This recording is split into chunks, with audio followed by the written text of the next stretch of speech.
সারা জীবন অনেক সময় পাবে সবকিছু শোধ করার। এখন এসব নিয়ে ভেবো না। আর রুকু আমার দেওর বলে বলছি না, ও সত্যিই খুব ভালো ছেলে, তোমায় খুব ভালো রাখবে। আমরা তোমাকে খুব পছন্দ করি, বুঝলে?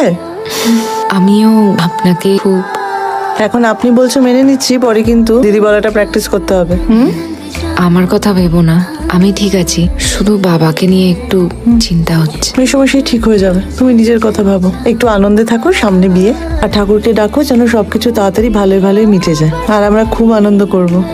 মনটা ভালো করো তো, আমি আছি তো। এবার একটু হাসো। একটা জিনিস বাড়িতে ঠিক করে পাওয়া যায় না। কতবার বলেছি আমি বাইরে যাওয়ার আগে আমি ফোনে চার্জ দিয়েছি, ফিরে এসে চাচার ডানা মেলে উড়ে গেছে। আমি তোমাকে কতবার বলেছি আমার ঘর গোছানোর দরকার নেই। আমি তোকে কতবার বলেছি বাড়ির একটা ঘর ডাস্টবিন বানিয়ে রাখা চলবে না। কি হয়েছে? রুকো, অসভ্যতামি করিস না কিন্তু, আমার সহ্যের সীমা ছাড়িয়ে যাচ্ছে। তো সহ্য করো না। কে বলেছে তোমাকে সহ্য করতে? আরে কি আশ্চর্য ব্যাপার, কে বলেছে? এত কথা বলছিস কেন তুই?